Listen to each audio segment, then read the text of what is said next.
السلام عليكم، ازيكم يا جماعه؟ عاملين ايه؟ معلش يعني الواحد غاب اسبوعين كده لظروف، والاسبوع ده برضو كان هيتضرب، يعني ما كنتش هصور برضو فيديو النهارده، بس يعني الواحد قال ايه، لا 3 اسابيع كتير بصراحه. انا حاسس اصلا ان جو التصوير والكلام ده حاسه جديد عليا، مش عارف ليه، يعني مجرد ان هو مجرد اسبوعين بس. او قبل ما ابدا حابب اشكر كل الناس، لما انا كتبت اعتذار على اليوتيوب كوميونتي في ناس كتير ردت عليا ودعت لي بالخير، يعني بجد والله يعني ربنا يخليكم وتسلموا على الكلام الحلو ده كله. بحب انا الناس اللي بتقدر ظروف الواحد دي والله. طيب هنجرب مطعم النهارده، هو عامل قلق في اسكندريه بقاله فتره كبيره، ولسه فاتح في مصر، لسه فاتح قصدي في القاهره من قريب. المطعم ده اسمه تفويله. تفويله ده هو بيعمل السندوتشات اللي هي بتاعت الحادق والحلو، اللي هي بيبقى سعرها رخيص وحنين كده. بس قبل ما تفويله يفتح، فتح محل تاني في شيراتون اسمه متروس، وده عملت عنه فيديو وعجبني جدا، بس اسعاره اعلى من تفويله بحبه حلوين. يعني تفويله فعلا اسعاره رخيصه جدا. يعني انا جايب النهارده 10 سندوتشات بكام؟ ب 155 جنيه، فصباح الفل يعني. فخلينا قبل ما نبدا الفيديو، اللي مش مشترك اشترك في القناه ويعمل لايك للفيديو، ونبدا باول حاجه وهي ايوه سندوتش السجق. عايزين نشوف بقى السجق جامد ولا ايه النظام؟ ايه ده؟ هو العيش الفينو بتاع عربيات السجق كده، عيش صغير كده، اللقمه صغيره مش كبيره، والسجق هنا هو ايه، متقطع قطع كده مع طماطم وفلفل وبصل كتير، وسعر السندوتش ده 16 جنيه. هو اصلا يعني ايه، هو مقسوم نصين اصلا، هو بيقول لي سيبني نصين كمل بقى، يعني ندوق بقى كده ونشوف. بسم الله.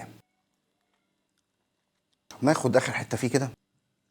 هو طعم السجق مش قوي قوي فيه، ومتبهر بهارات كتير قوي، يعني حاسس كمان في طعم كمون تقريبا او حاجه، يعني مش عارف، فيه بهارات ظاهره بشكل قوي قوي. فسندوتش سجق ما مزجنيش الصراحه، بس مش هقف عند السندوتش ده، لان هو معظم الميكسات بتبقى حاجات تانية غير السجق. معلش هو انا النهارده بصور بالموبايل مش بالكاميرا، فايه هتلاقوني ساعات ببص هنا كده وببص هنا، يعني معلش ايه، معلش الموضوع بس فيه لخبطه شويه.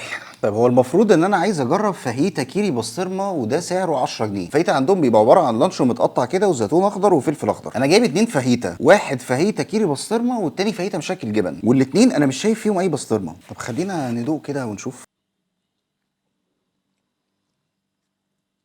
طيب هو انا ده ما دقتش فيه طعم بسطرمه خالص، فده تقريبا فاهيتا مشكل جبن، بس اللانشون لا ما عجبنيش. يعني هو اساس السندوتش ده هو اللانشون. اللانشون طعمه يعني كواليتي بصراحه رديئه جدا. هو عامه فاهيتا كيري بسطرمه او فاهيتا مشكل جبن كل واحد عمل 10 جنيه، يعني السجق بصراحه كان ارحم منه بكتير. طيب خلينا نشوف الفاهيتا التاني ده المفروض بقى يبقى جواه البسطرمه. طيب تقريبا يا جماعه الفاهيتا كيري بسطرمه مش معنى كده ان هو موجود جوه بسطرمه، لا ده هي كيري بطعم البسطرمه، لان تاني واحد انا دقته ده يعني حسيته قريب من الاولاني. يعني انا باكل لانشون وجبنه كيري وخلاص، اللي هي انا اصلا مش حاسس بطعم الكيري، بس لما جيت دقت ده تاني، لا ده فيه يعني طعم بسطرمه بسيط قوي في الجبنه اللي محطوطه. يعني لو الواحد كله كده ومش عارف هو بياكل ايه، ممكن ما يحسش اصلا ان ده طعم بسطرمه، بس لازم تركز قوي عشان تجيب الطعم، لان الطعم ضعيف جدا. انا مش عارف هو يعني ده مستواه مثلا وهو فاتح كده في اسكندريه والناس هناك منبهره بيه، ولا هو نزل هنا في القاهره عشان عليه ضغط فمثلا بيقدم الكواليتي دي. انا مش عارف. يعني السندوتشات بصراحه مخدومه كويس وكل حاجه واسعارها كويسه، بس الكواليتي نفسها بتاعت الحاجه صعبه جدا. طيب احنا فاضل لنا السندوتشين في الحادق، ميكس حادق وكيري بسطرمه سوسيس. ده هنا ميكس حادق، ده عباره عن سوسيس وجبنه رومي وتقريبا كيري، وده لانشون فراخ. ميكس الحادق ده عامل 18 جنيه.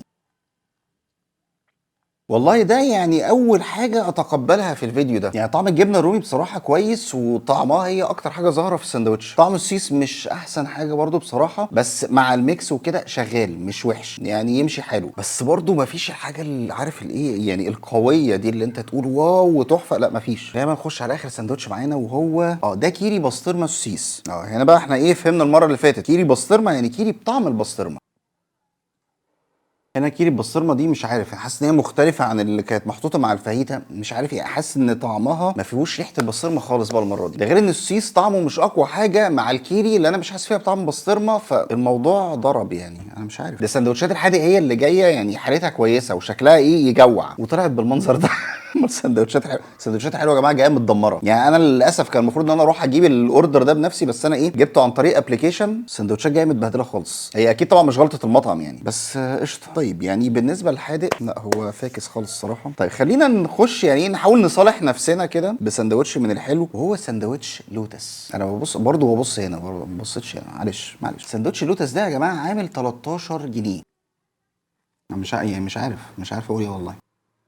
اكيد سندوتش ب 13 جنيه انا مش مستني منك انك تحط لي لوتس اصلي. يعني انا عارف ان انت لازم تحط حاجه مضروبه، بس حاجه تبقى يعني ايه طعمها قريب شويه من اللوتس. ده هنا مش لوتس، يعني هو في لمسه من اللوتس كده وكميه قرفه كتير جدا جدا، يعني انا مش عارف ايه ده. طب وبعدين يا تفويله يعني انا مفيش حاجه عجبتني لحد دلوقتي. يعني حاجه بس اللي انا تقبلتها شويه سندوتش ميكس الحادق، بس اللوتس اللي انا يعني انا اصلا بعشق اللوتس اللي انا كنت حاطط عليه امل ده بعيد عن اللوتس. احنا طبعا متعودين ان احنا ندي ارقام من 10 يعني عشان بس ايه يعني الموضوع ما يتنقلش زياده يعني انا مش هدي ارقام من 10. انتوا شايفين يعني الموضوع عامل ازاي؟ طيب هو في بقى سندوتشات هنا انا مش شايف لها معالم قوي. طب هو فاضل كده 4 سندوتشات حلو. خلينا نخش على السندوتش ده تقريبا هو جايبين جلوفز صح؟ انا بس عشان اللغوصه معلش ده مليان على اخره، بس هو حاطين رقم مع الشوكولاته. طب خلينا ندوق كده ونشوف. انا حاسس فيه طعم حلاوه قوي، هو ده السكرانس فعلا. طيب السكرانس صراحه مليان كميه حلاوه محترمه جدا. هو خد السكرانس بتاع محلات الكبده والسجق وقام ايه ضايف عليه شويه شوكولاته بكميه محترمه، فهو ايه مودرن سكرانس كده يعني. هو ايه مش السكرانس الستاندرد اللي احنا عارفينه، لا يعني السندوتش مغذيينه شويه حلوين كده، فلطيف حلو يعني ما عنديش مشكله معاه. يعني ممكن اقول ان هو لحد دلوقتي اكتر حاجه عجبتني كمان. طيب خلينا نشوف السندوتش اللي بعده ده، انا مش عارف ايه ده اصلا، خلينا كده ندوق نشوف. هو ده في الغالب كده المورو اوريو شوكولاته، لان محطوط هنا كميه يعني مش هقول اوريو، هو بوريو. يعني الاوريو طعمه بيبقى احلى من كده الصراحه. محطوط هنا كميه بوريو كتير يعني فعلا مغرق الساندوتش. طعم المورو انا مش حاسس بيه قوي الصراحه. مع الشوكولاته مع البوريو يعني عاملين شغل لطيف برضه. هو لحد دلوقتي يعني الحوادق باستثناء اللوتس طبعا بعيدا عنه خالص، السكرانس والموريو اوريو شوكولاته ده لا لطاف مش وحشين خالص. نشوف بقى الساندوتش ده كده، بس الساندوتشات مليانه على اخرها.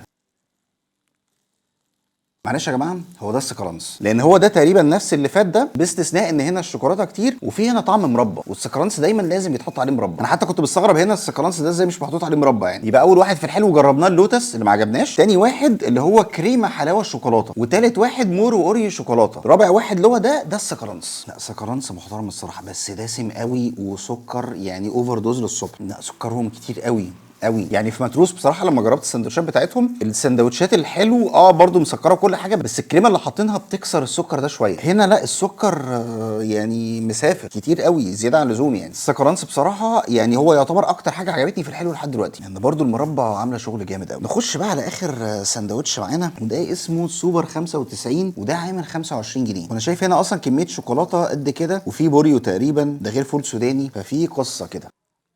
الحمد لله ان ده اخر سندوتش فعلا مش قادر، برغم ان انا واحد بحب الحاجات الحلوه والسكريات، بس لا سكر عالي قوي. مليان بوريو كتير جدا وفول سوداني قد كده. على فكره سندوتش السوبر 95 ده هو اغلى واحد لحد دلوقتي، بس فعلا مش من فراغ. السندوتش فعلا مليان بزياده قوي. يعني الباقيين دول كنت باخد قطمه كويسه، ده لا مش عارف اخد قطمه كويسه. يعني الحشو كتير ويعني مليان حاجات كتير، بس هو اكتر حاجتين ظاهرين في الطعم بتاعه البوريو والفول السوداني. هل هو حلو؟ لطيف برضو حلو. نقلع بقى الجلافز عشان انا فعلا مش قادر. طيب ملخص التجربه يا جماعه، انا مش قادر بصراحه اقوم اشيل السندوتشات. يعني هشيلها ان شاء الله بس مش دلوقتي شويه بس عشان نقفل الفيديو. يعني والله هي تجربه يعني كنت متوقع احسن من كده بصراحه، بالذات في الحادق. يعني الحلو ممكن نقول ان هو كويس شغال بالنسبه برضه لاسعاره، لا هو يعتبر كويس بصراحه. سندوتشات مخدومه ومليانه، الكواليتي مش اقوى حاجه بس بالنسبه لسعره فهو كويس. الحادق لا يعني ما مزجنيش خالص الصراحه. حتى السجق اللي انا ابتديت بيه الفيديو اللي انا ما كانش عاجبني قوي بالنسبه لبقيه سندوتشات الحوادق، لا يعتبر كويس. يعني الحوادق عنده بصراحه مش اقوى حاجه ومش اقوى كواليتي. عارف ان اسعاره رخيصه ويعني ما فيش تقريبا ارخص من كده، بس انا كنت متوقع برضه احسن من كده، خصوصا ان في ضجه حواليه. اللي هو انت في ضجه حواليك ليه؟ اكيد عشان بتقدم حاجه كويسه بسعر كويس، لكن حاجه بسعر كويس وهي طعمها مش احسن حاجه، طب يعني انا استفدت ايه؟ فعامه هي اذواق في الاخر، بس انا بالنسبه لي ممكن اروح للحلو عنده لكن ما اروحش للحادق. بس الحلو برضو مش الواو، مش الحاجه اللي تبهرك. وبس كده ان شاء الله يعني ما اغيبش عنكم تاني، عشان الواحد بقاله اسبوعين يعني فعلا كنت مفحوط، وبكره برضو هتفحت تاني. فيعني ربنا يتوب علينا من الفتره دي ان شاء الله، بس الفتره دي تعدي على خير يعني. وعلى ميعادنا كده كده ان شاء الله كل يوم جمعه بعد الصلاه. وبس كده دي كانت نهايه الفيديو. تنسوش بقى تعملوا لايك الفيديو وتشيروه في كل حته. اشوفكم ان شاء الله الفيديو الجاي. سلام.